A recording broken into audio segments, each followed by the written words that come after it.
All right, I am going live today on my YouTube. It's my first time going live on YouTube, so I hope this is working. But hey, money planners, welcome to Money Plan Mondays with Malika. I'm Malika Daniels. I'm a certified money coach and the founder of Women Who Money Plan. And as a money coach, I empower women to take control over their financial story. And I do this through one on one coaching and also within my Facebook group. I have a private Facebook group just for women where we focus on helping each other to build our way through our finances, sharing our struggles, sharing our wins, and just providing support to each other. So I'm trying to transition out of doing so many videos on Facebook to transitioning them to YouTube. So thank you for joining me. If you are new to my channel, I'm so excited that you're here. Make sure if this is your first video watching that you subscribe to my YouTube channel because I will be going live every single Monday to talk about finances. So today's topic is called You Can't Save Your Way to Wealth, right? So how many of you have a savings account? You can put $1 in the comments to show me if you have a savings account or not. I need to put in a bunch of dollars because I have lots of different savings accounts. Savings is something that's really important to me. And I have multiple savings accounts that each have their own specific purpose on why I have them. But based on the title that I have for today of You Can't Save Your Way to Wealth, you might think that that means that I am not a big fan of saving, which is the complete opposite. I believe that saving is a strong part of building a solid financial foundation. Okay. And there's a few things to me that go into having a solid financial foundation. And that includes things as having a low amount of high interest debt. High interest debt, things like credit card debt, personal loan debt, things like that. Having a savings account is vital to me when it comes to building a solid financial foundation.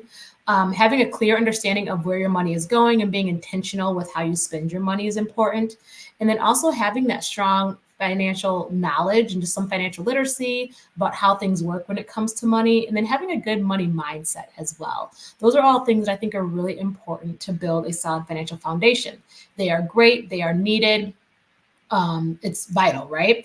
But all of those things are not going to help you to, or they're not going to be key in building wealth, right? So they're super important for you to build that foundation, that solid thing that you can stand on. You're not going to sink below. You're not going to be in stress and turmoil and all those things if you have these things in place. But to build wealth, you then need to build on top of that foundation, right? So we have those skills of saving up our money, keeping a low amount of debt, to have that strong foundation. And then now we're going to talk about how do you build wealth on top of that.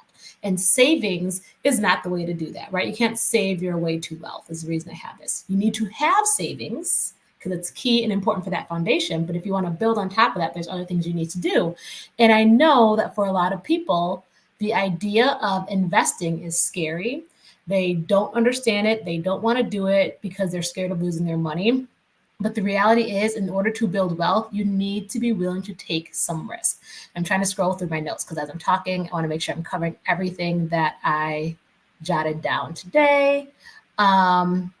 Okay, so having your money just in savings, and one of the reasons that it's not going to build wealth necessarily is that it oftentimes doesn't even keep up with the amount of the rise of inflation. So yeah, you're getting some interest, especially if you have a high interest savings account. Right now, those are doing pretty well. So you're getting maybe like 4% interest, which is great, but inflation can often be higher than that, right? And these rates that we're seeing right now on high interest savings accounts do not last forever. There's been many, many years without having these high interest rates on high interest savings accounts. So that is not the key to building wealth because you need to invest your money. You have to be open to this idea of taking some financial risk if you want to build wealth. And investing is not a one size fits all. Just because you've heard that your friend invested in Bitcoin, that does not mean you have to invest in Bitcoin. Because you might have a friend that's investing in rental properties, you do not have to own rental properties. It can be, you can tailor your investment strategy to what makes sense for you. And there's lots of different ways, what things that it means when it comes to investing, right? So it can be contributing to your 401k, that is investing, 403b, contributing to a Roth IRA, contributing to a brokerage account. It could be investing in yourself and starting your own business. It can be investing in someone else's startup company and investing in their business. It might be investing in real estate. And even that has lots of different realms you can go, where you might not even have to actually invest in the physical properties, and you can do other ways that you can invest in there as well. So there's so many different ways that you can invest. The most important thing is to figure out what interests you have when it comes to investing, like which one of these routes kind of speaks to you, and then learn more about that topic. It's important to know that everything that those things have in common when it comes to investing, they all involve some type of level of risk. Some have lower risk, some have moderate, and some of them have higher risk factors, right? And again, you have to figure out for yourself, what level of risk are you most comfortable with? If you're not super comfortable with risk and you're brand new to investing, maybe you start out with an investment style that has a little lower level risk. That is okay. You start where you're at, right? You don't have to jump from being, I'm nervous, I don't know what I'm doing, to taking on the most highest risk investment that's out there, right? If you have a goal of building wealth, you want to find something that you can stick with consistently and that you feel good about doing. You don't want to feel miserable and terrified the entire time that you're investing in building wealth. So find something that interests you, find a topic that you're curious about, and learn as much as you can. There's so much information out there, but you really first have to figure out which route you want to go, because it can become overwhelming if you're trying to learn about all the different types of investing strategies or investing platforms and things like that that are out there. So the best way to get over that risk, that fear of risk that you have, is just education. Educate yourself, read books, listen to podcasts, talk to people who have been there before. So talk to your friends and family, neighbors, or anyone that you know who has done some investing, and learn from them. Again, it doesn't mean that you have to do the same thing that they did, but you can still just learn from the stuff that they've been through and what they've learned from. Obviously, you can always talk to a financial advisor when it comes to certain types of investments. Those would be, really helpful when you're investing in things like the stock market and things like that. But there's just so many different types of investments out there that there's a wide range of people you can learn from. And again, I talked about developing your own investment style for you. So it's not based on what somebody else does. You really need to figure out what you are most comfortable doing and what makes the most sense for you and your goals and your lifestyle. Another thing to think about is start small. You do not have to have $10,000 to start investing. You can start investing with $20 a month. That is okay. You need to figure out what money you have available to you that you can spare to put forward towards investing, and start with that. You do not wait. Do not wait and think, okay, once I have $1,000 saved up, then I'm going to start investing. Or once I have this amount, you can start today with a very small amount of money to start investing. Okay. The biggest thing is to just start. The amount of time that you have your money invested, the better off it will be. Okay. But one thing that's really important is to be very clear about the money that you're using to invest. You do not want to invest the money that you need for your bills. If this is money that you need to pay your rent, or you need to pay your utilities or childcare, whatever it is, that's not the money you're going to invest with. If it's the money that you use for your day-to-day spending, if you need money, for going out to eat or for buying clothes or whatever it is that you need your spending on, that's not your invested money. You also need to have your savings, like we talked about in the beginning, for backup, for a rainy day, that kind of thing. So those three accounts are not the money that you're going to be investing with. You keep your bill money separate, you keep your spending money separate, you keep your savings separate. Then you have your account of the money that you're going to be using for investing. So that's maybe after you've done all those other things, you've taken care of your bills, your spending money, your savings, all that is solidified. Then you pull the money aside that you're going to say, okay, now I'm going to use this extra $20 that I have and throw that towards investing. One of the key things that really helps with staying consistent with investing is automation. So if you decide that you're going to invest, say, $20 a month, $100 a month, whatever it is that you decide you can do, just automate that. Make sure that that money is going towards that investment every single month or every single paycheck, whatever makes sense. And that way, just keep it consistent. And you kind of forget about that money after a while. After a while of not seeing that $20, that $50 in your pocket, you're going to start forgetting about it. And it's going to be growing in your investments and doing that work for you.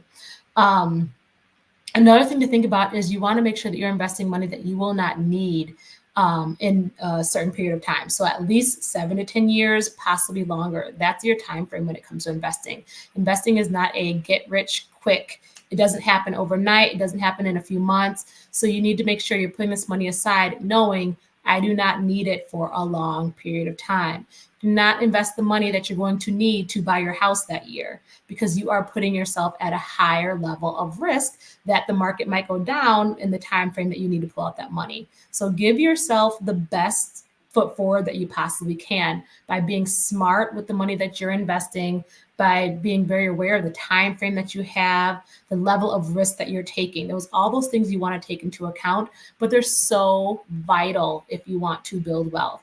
And if you are following Women Who Money Plan and you're paying attention to a money coach, my guess is that your goal is to build wealth, because that's what I'm here to do, is to help people take control of their finances so that they can build that solid financial foundation and build wealth on top of it. All right. So that's really all I had for today. It's so important to save. I love saving, but just know saving is not going to help you to grow wealth. So do those things that you're supposed to do to build that foundation, and then start figuring out how you're going to build that wealth on top of that strong, solid foundation that you've built. Okay. Again, I'm going to be here every Monday live on YouTube. And so make sure to subscribe. I'd love to hear any comments that you have. Talk to me about your thoughts around investing, your strategies, your risk, all that stuff. Let's talk about it. You can also always join my Facebook group, Women Who Money Plan, and that's a great space to have these conversations as well.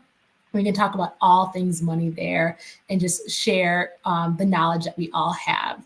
Another thing I just want to share real quick is a great book for me that helped when it came to being more confident in understanding investing was The Simple Path to Wealth by J.L. Collins. It's a quick read. It doesn't take super long to read this book, and it reads pretty easily, and it's made for everyday people like you and me.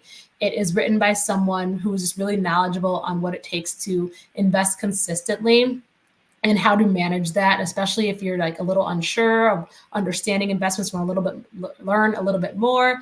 I highly recommend The Simple Path to Wealth by J.L. Collins. It's a great book. Obviously, financial advisors are a great resource as well. So you can always look for financial advisors to talk to help you learn a little bit more if you are unsure. And so I'm going to put a few links in the comments. You'll see a link to book a coaching session, a consultation session with me. I always offer free consultation sessions to kind of get an idea of what it is that you're looking to do with your finances and to see if money coaching could help you. So I'll put a link for that in the comments, and then a link to my Facebook group will be in the comments as well. So I really hope you continue following me, paying attention to what we're doing so that we can grow our finances together. Again, I'm Malika Daniels with Women Who Money Plan, and I will see you next week. Thanks.